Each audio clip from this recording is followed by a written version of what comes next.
We are here to discuss energy policy, the new Congress, the new administration. So let's get started. Senator Murkowski, I guess the big news now is, we've seen President Trump announce a few nominations recently in the last few weeks. You guys on Thursday are going to be having a hearing with the Deputy Interior Secretary nominee, I believe. How have you seen the pace coming along? You've had some complaints about the tortuously slow. It's been almost a little bit painful because we've been given kind of an early heads up about some of the names that will be coming forward, and we're told that they're moving along, and yet getting the papers up to the committee has been slow. So as you mentioned, we've got David Bernhardt on Thursday. We've just gotten the paperwork in for DOE Undersecretary Dan Brule up in a week or so, and we're still waiting on those FERC noms. We've all heard the names. We've heard that they're imminent, and I'm not quite sure what imminent really means anymore. I mean, we've heard President Trump say, "Oh, maybe I just won't fill some of these open positions," and Steve Bannon talks about deconstructing the administrative state. Are you confident that all of the positions at Interior and DOE that are in your jurisdiction will be filled, and how quickly do you think that'll happen? Well, when you say all, I'm not quite sure how we're defining all, but is it critical that we get some of these key slots filled and filled quickly? Absolutely. The president has an agenda, the secretaries need to be able to move forward and implement, and you really can't do that until you have your team in place. And if you think that perhaps these are all just empty desks, some of them are, but some of them are continuing to be filled by individuals that have been there through previous previous administration. And so think about the internal operation of that. So I think that if the president is wise, if the teams that are doing this vetting are smart about it, the sooner they get their people in place to do the things that they would like to do, the better off they're going to be. Mm-hmm. So it doesn't help to delay. We've also seen, proposed, pretty steep budget cuts out of the administration. Obviously, 31% at EPA is the big number, but I mean at DOE, eliminating the loan guarantee program, eliminating ARPA-E, slashing the fossil, nuclear, renewable efficiency budgets. Is that a good idea? I mean, are those types of steep cuts? Well, first of all, I think it remains to be seen what the details of the actual budget will be. We're told that it'll be next next. So we'll see if it really is a 31% decrease, if programs like the loan guarantee are impacted. I think there has been a pretty strong signal coming out of the skinny budget that was laid down earlier, but not only myself, but others have been in conversation with the Secretary of Energy, the Secretary of Interior, the Administrator at EPA, and weighing in pretty heavily and saying, hey, some of these programs are important, and if you perhaps don't understand why they're important, let me share with you why they are. Mm. So I know that work has been going on, so we'll see what actually comes down next week. Do you have a ballpark in mind for what an acceptable cut to EPA's budget might be? You're going to be in charge of writing that spending bill. Keep in mind that EPA has already seen significant reduction to their budget, and in the 2017 that we just passed, there were further decreases there. So when you think about the proposed 31% on top of what you've already seen, that's a pretty aggressive cut. So we'll take a look at what the administration feels is within their sights, and we'll go from there. Mm-hmm. Jay, I want to move on to you. Your organization obviously is promoting clean energy and trying to give a sort of conservative message to why clean energy is important. You've had conversations with the White House. You were I'm sure talking to the transition back since the election. Do you think that the administration is doing what needs to be done to promote these, these sort of low carbon or carbon-free sources of energy that are available? I think it depends what your goals are. And, we have a strong bias at ClearPath about leading. I think our primary competitor is China. I think if you look at what they're spending on research right now, especially in applied research, they've now passed us in applied research. So if we don't, it depends. I mean, if we want to be a follower, I mean, if we want to preserve the sort of infrastructure that we have and bet on today's technology, then I think we can make pretty big cuts. I think what I would do is have the directors come back to me with how they want to cut. But that's not where we are. We are on leading, and we think that we could, if we focused on big goals and big outcomes, and then gave the people that are closest to these resources the goals to make their own plans, we think that bottoms-up approach could give us a pretty good shot at doing it. It just kind of breaks my heart that we have these entrepreneurs. I was in a forum yesterday, and this couple from Kohler, which is a sort of modular fast reactor in a container, might work for Alaska.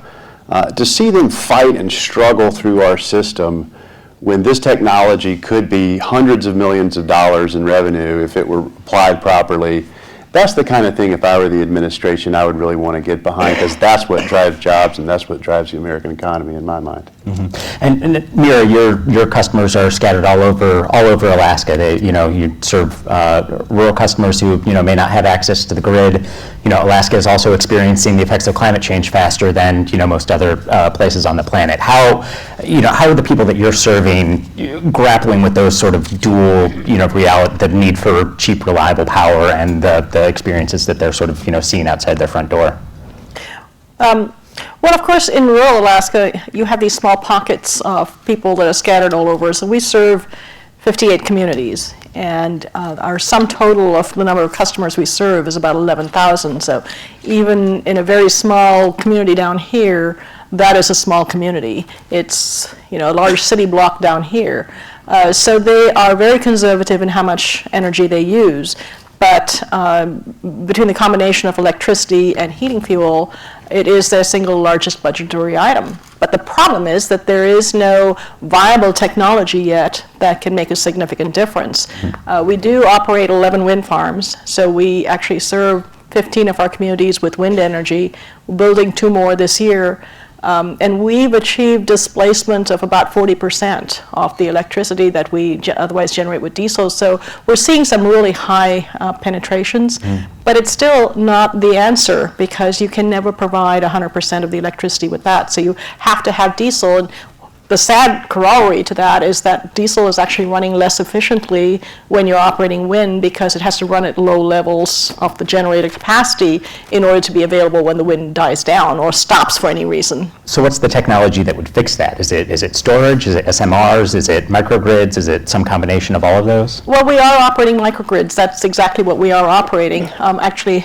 Jay mentioned Oklo.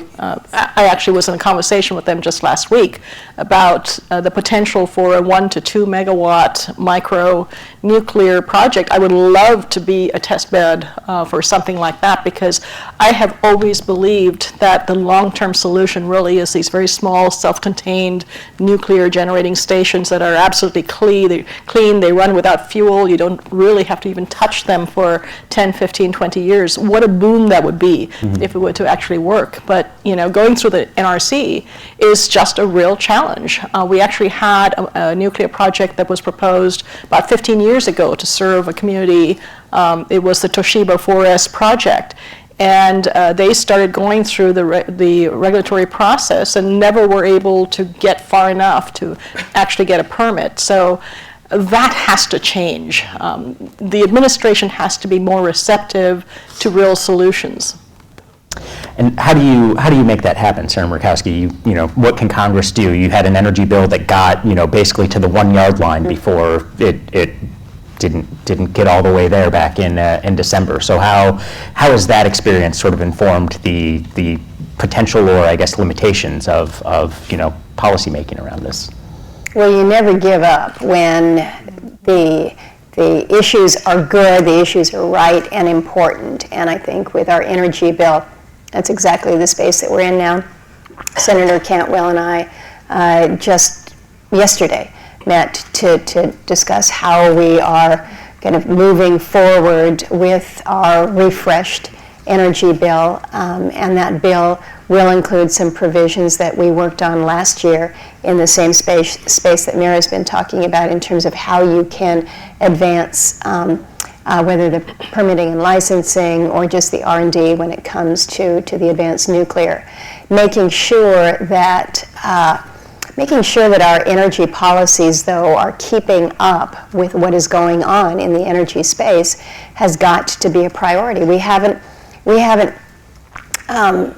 really done anything significant with energy legislation in 10 years now. And why do you think that is? Yeah, maybe it's bandwidth in the Congress. Maybe it's just priorities. There have been other issues that have assumed a higher level of priority. I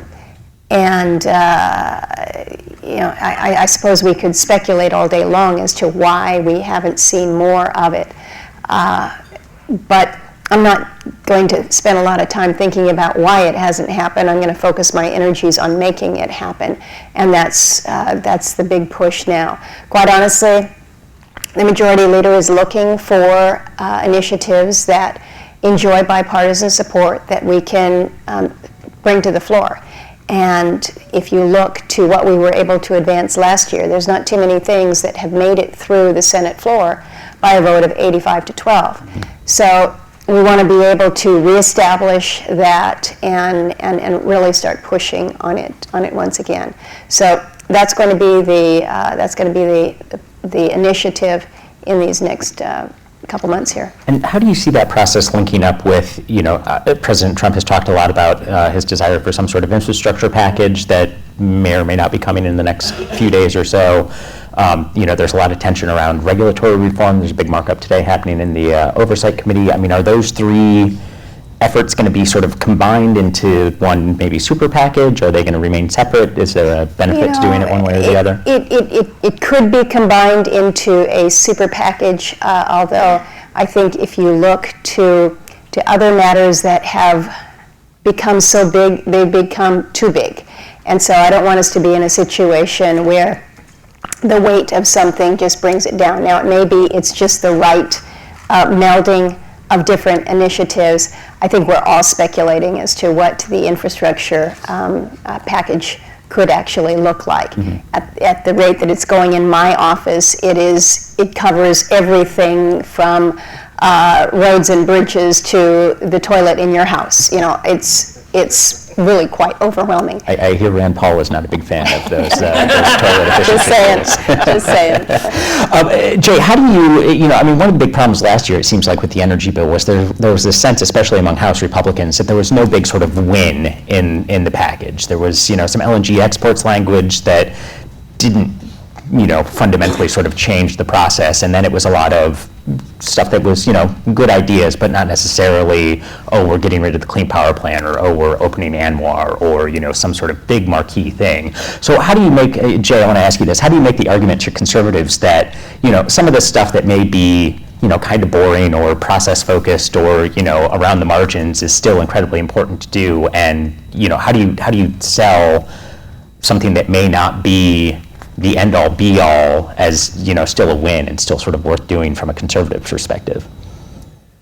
I'd be dishonest if I told you I'd figured that out. I thought I was a decent sales guy, but these are really hard. I mean, our party is so divided when you go from the right to the left and back to the middle again, and your arguments have to be different for each group. She's a black belt. I'm working on my green belt. I probably need to go to lunch and pick your brain a little bit. I don't know if there's anything left to pick.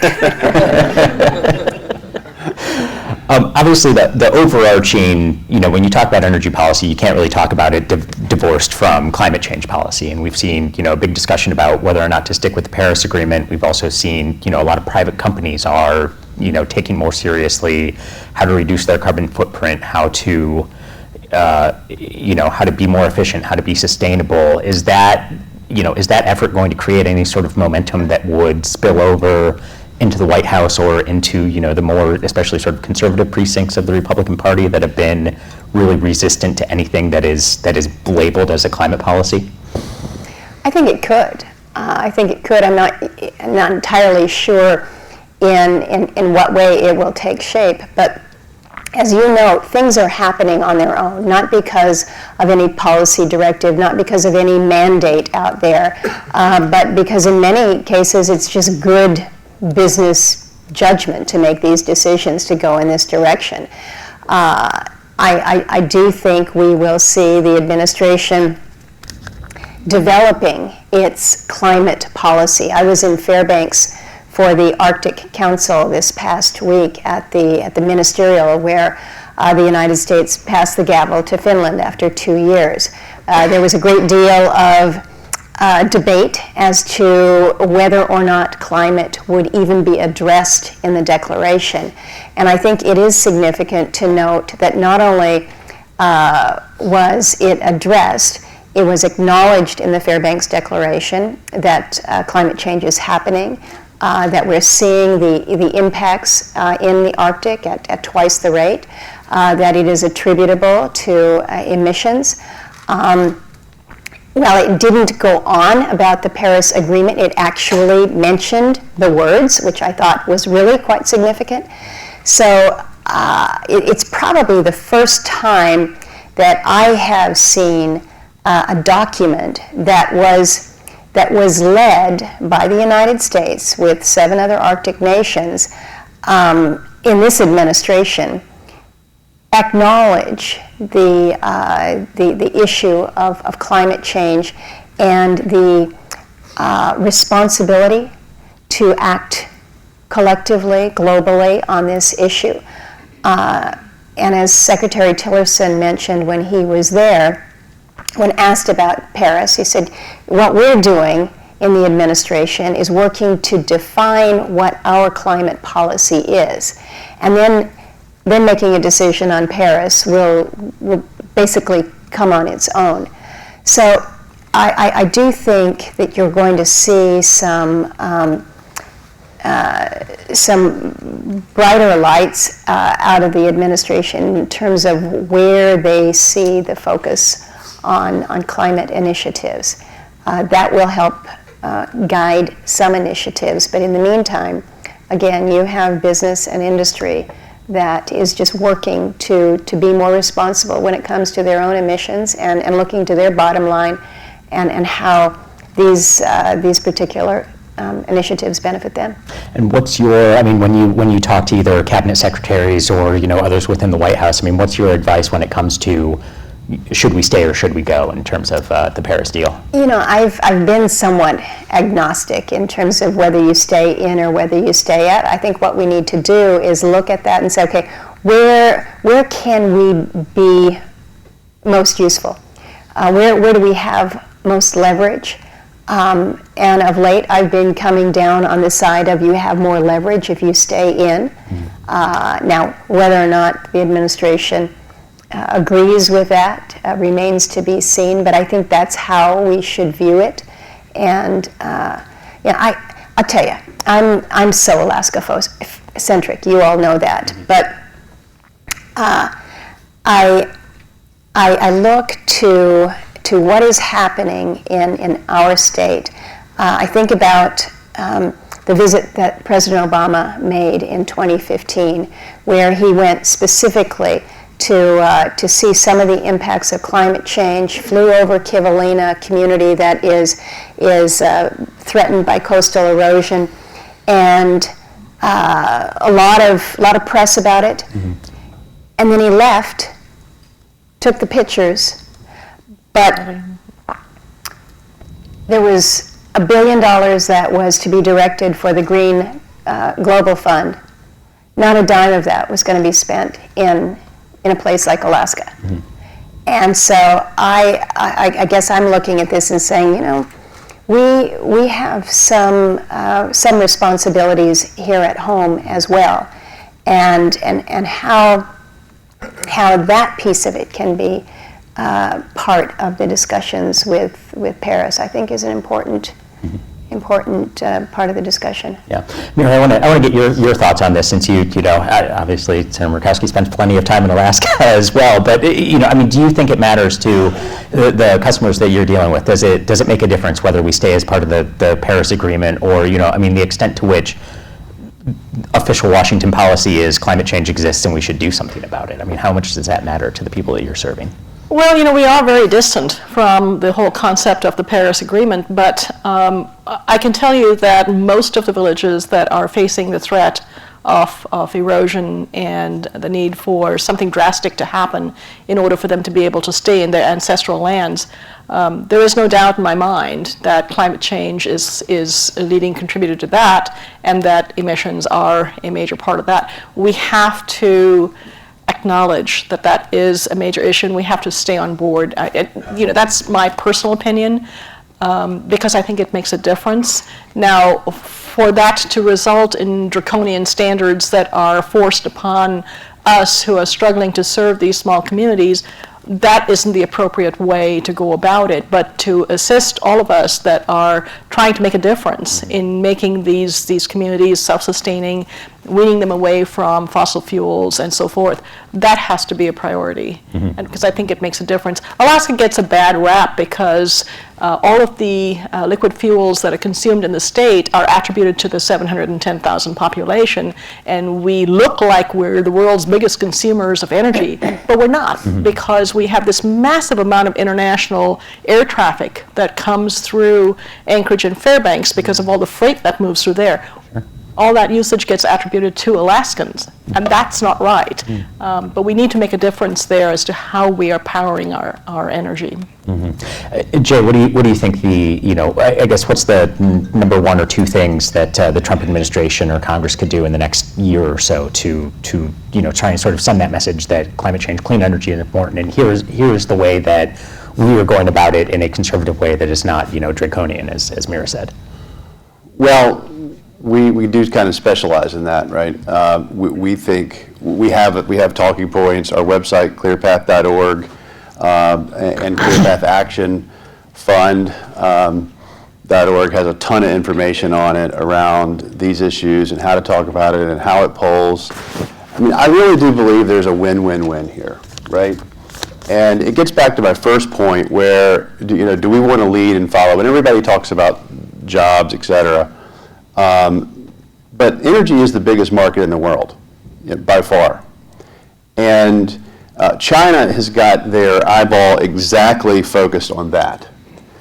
And if we decide that and the world's decarbonizing, and they've decided to, every utility company, including the big public coal the producers, the utilities, even the big coal companies, the Exxons, the Southerns, the Dukes, the Exelons, they all assume that carbon is going to be a constrained resource at some point in the future, right? And most global energy executives, most global leaders believe that and are pricing that in.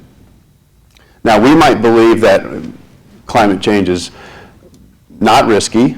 I think it'd be hard to say there's no risk, right? But if we're trained in finance, even something that is low risk would be hedged against, or it's really risky. I'm a little bit more on I'm towards the right a little bit on that. But I think to some degree that's kind of beside the point in today's environment where we're trying to create economic opportunity. We're not going to win on labor. We're not going to win on unskilled labor in this country. I don't think that that's realistic, right? Where we have got to win is on innovation and skilled labor and software and advanced manufacturing. And again, this is the biggest market in the world.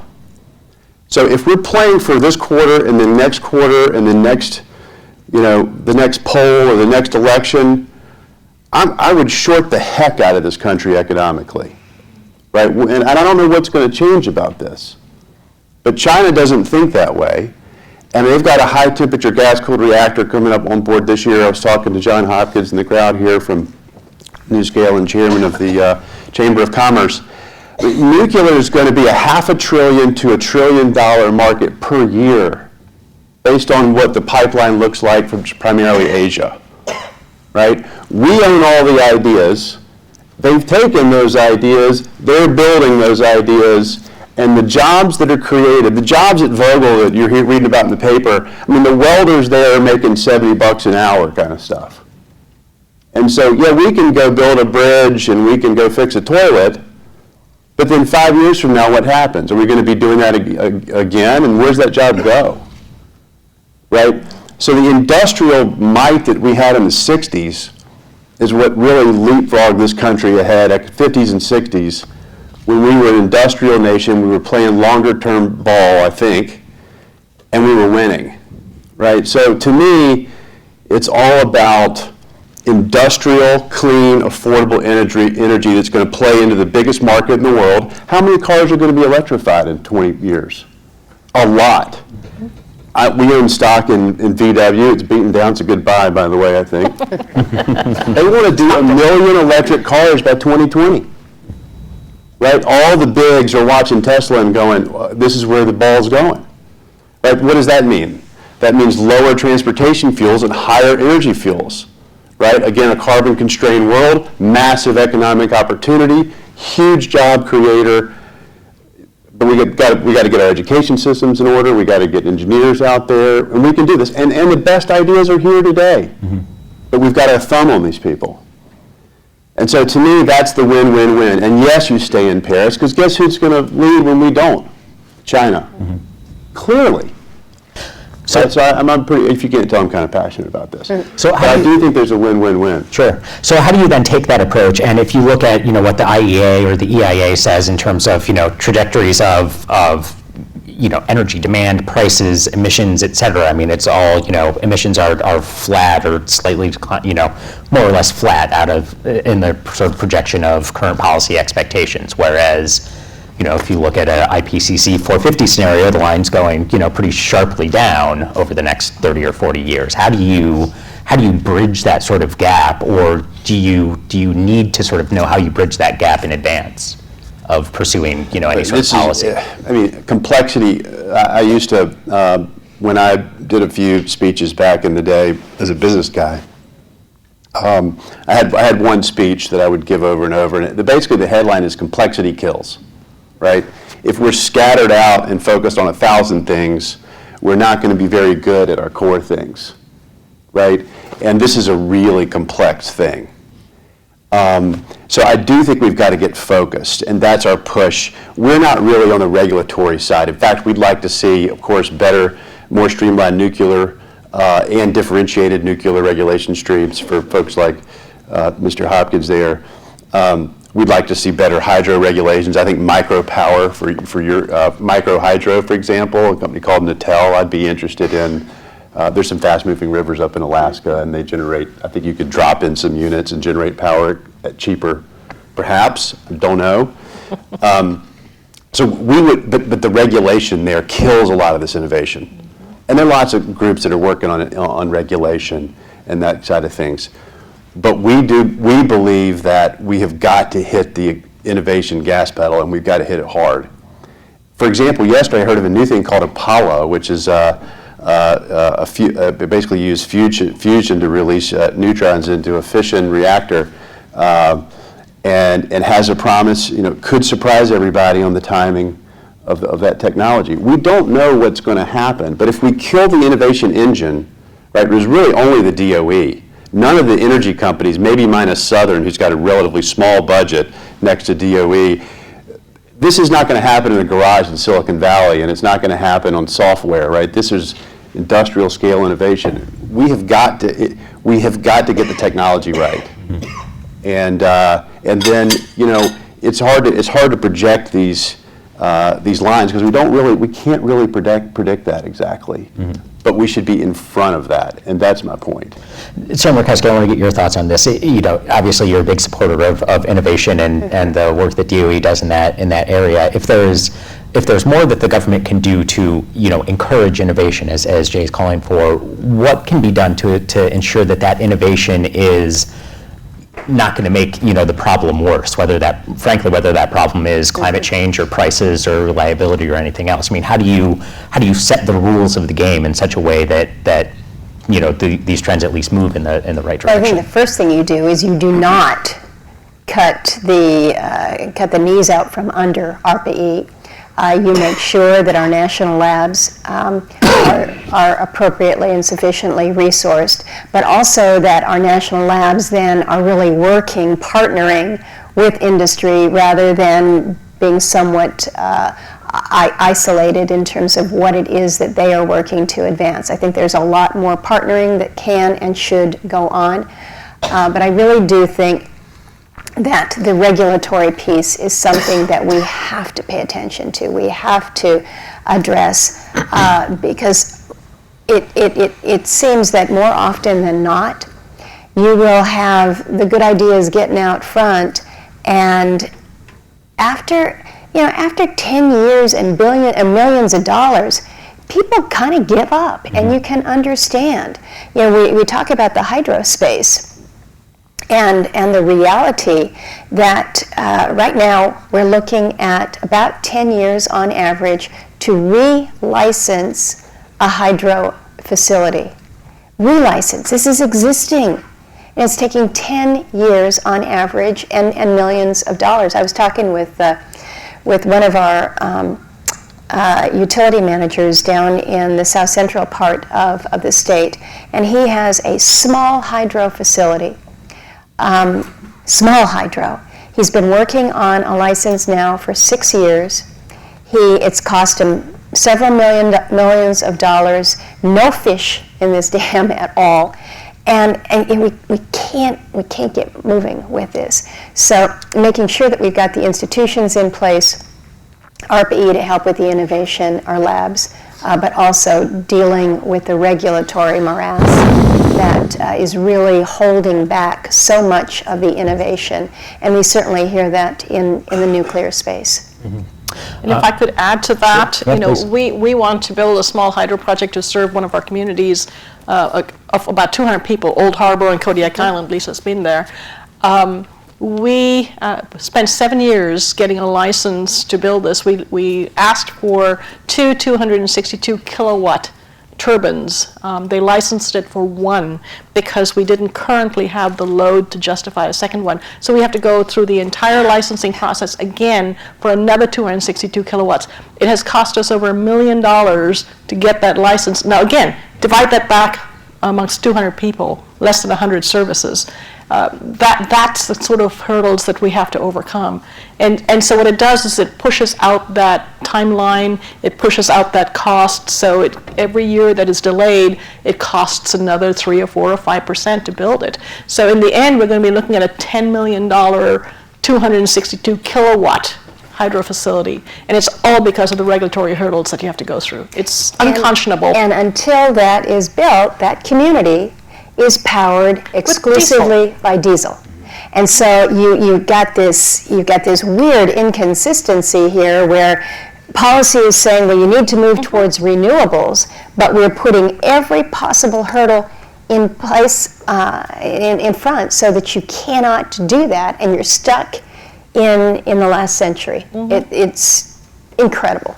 Just incredible. Well, great. Well, I think we've got a few minutes left, time for some questions, if anybody in the audience. We'd like to take some audience participation. Chairman Murkowski has a minute. Before we do, though, I just wanted to highlight Meera's experience and a little bit of drawing Alaska into this conversation a little bit more about being the test bed and how there's a real move in the lower 48 towards integrating more renewable energy. Well, that's a move towards more microgrids, even though in larger communities. And Alaska really is the front line of that, where we have 200 plus rural communities that are isolated and are looking to find solutions that are affordable. And it really is a test. But Meera, if you can just real quick, and then we'll take some questions. Absolutely. As Robert said, we serve 58 communities, and they are scattered throughout Alaska. And the average size of a community is they use about 140 kilowatts. So if you can translate that, I can tell you that there's a relatively small grocery store near my home in Anchorage. It uses twice as much electricity in a year as does one of my average villages. So that puts it into perspective. We have now got, I think I mentioned earlier, 11 wind farms, and we are looking at pretty high penetration. In most of those wind farms, our penetration level reaches above 100%, so we have to divert a lot of that electricity or scale down the turbines in order to keep them operating.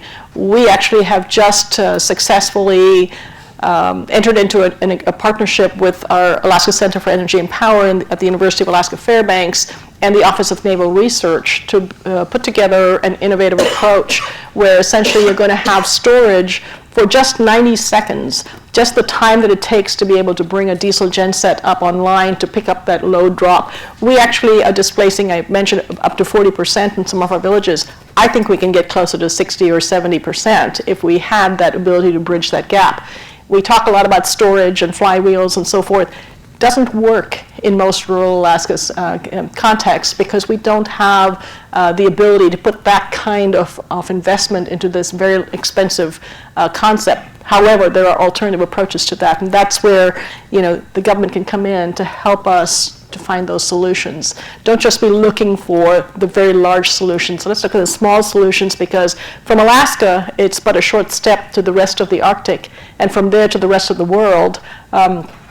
I'm a board member of the National Rural Electric Co-op Association, and I'm on our international committee and also on the technology committee. And what we are doing over there in that window is absolutely remarkable.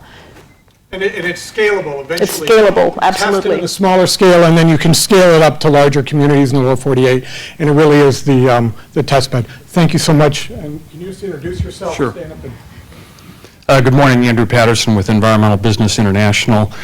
All three of you talked a little bit about nuclear, but we're at an impasse, Jay, when it comes to leadership. I mean, despite the chairman's erstwhile efforts on this, which we all salute, the commercial lenders aren't going to touch new nuclear. They're not going to lead.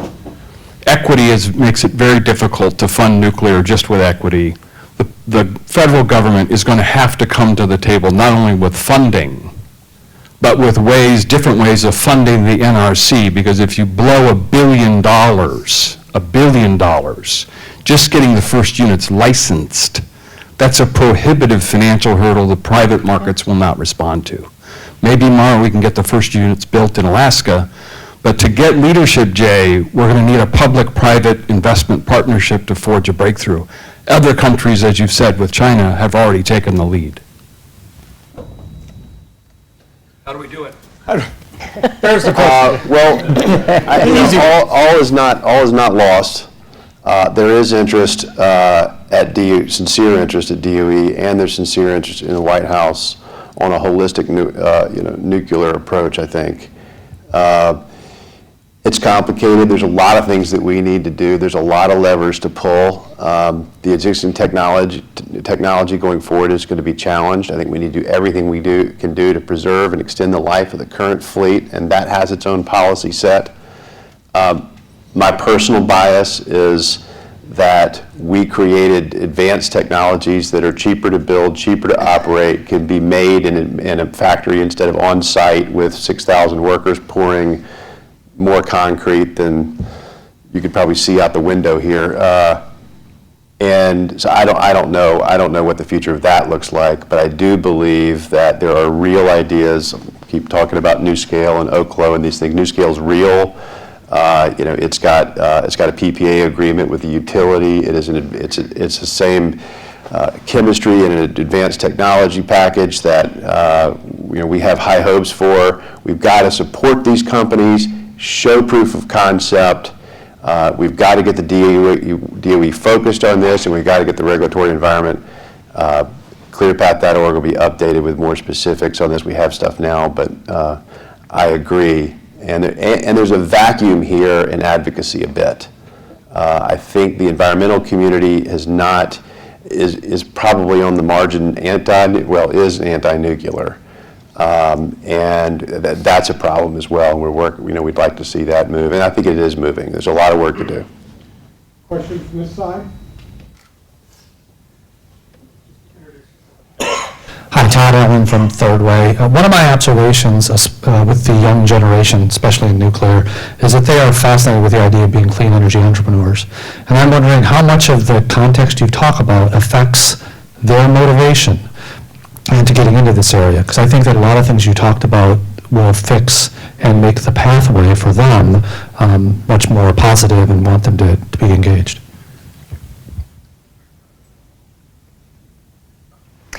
I will just make the observation that I agree entirely with you that that nuclear is, with the younger generation, you don't have some of the history that that perhaps some of us that are a little bit older here might carry about nuclear and the fears. I think young people look at it and say, this is a clean energy source. What are we doing about it? Does it have to look the way that our parents viewed it? But part of that is making sure that they know that there's actually a future for them.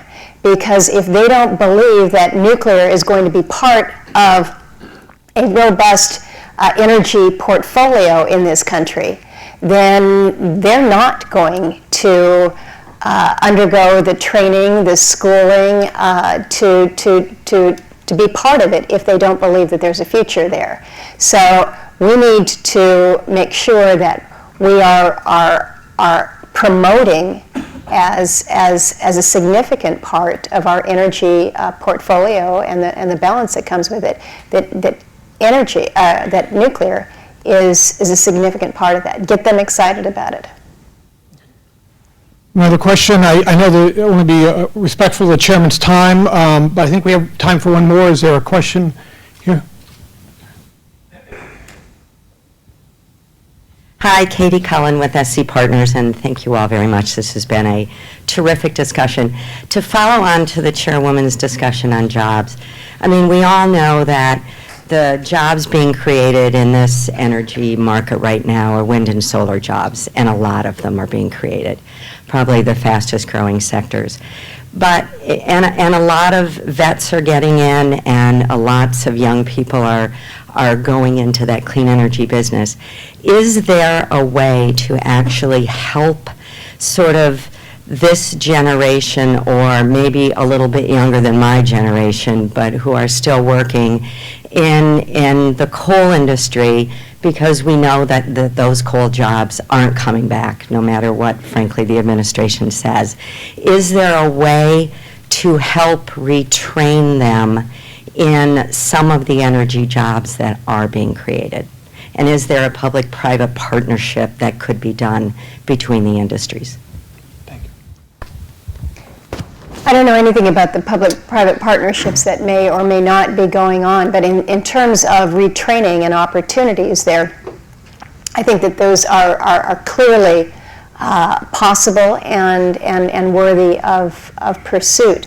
In our energy bill, we do have provisions related to workforce training, and workforce training also means retraining from wherever you have been to wherever we might have you go with those next that next evolution of energy jobs. So I do think that there are opportunities there. It's not a, sorry. No, go ahead. It's not a large absolute number. If you take coal jobs, call it 60 to 70,000, and then let's say half are East Coast and half are Powder River Basin or West, and so I think given the small numbers, it's manageable.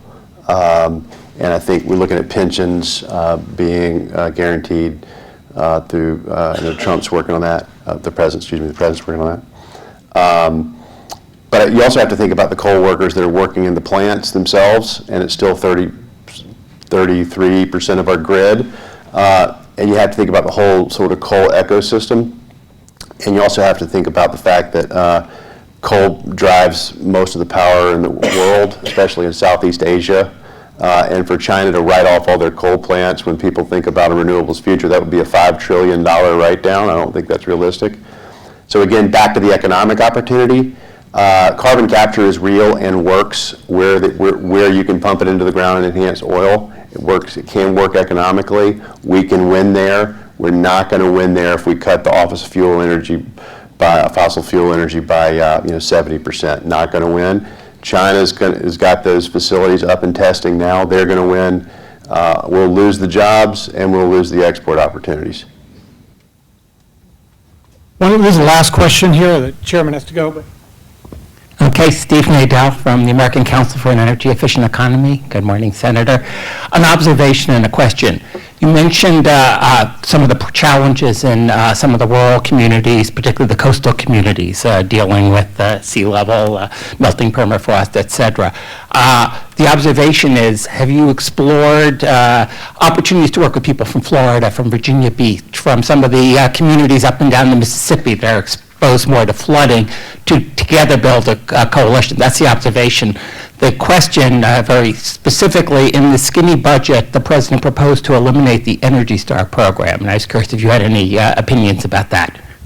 Well, not only Energy Star, but some other initiatives that I viewed as pretty key were on the docket for elimination, and let's just say I don't agree with those being eliminated, and we will have an opportunity to weigh in more particularly after this full budget is laid down. So whether it's Energy Star or Essential Air Service or some of the other things that we looked at and gasped a little bit, we'll have an opportunity again to weigh in. Your observation about coalitions with others that are facing levels of erosion, whether it's from our rivers or from around our coastal communities. I think there are many areas where we can be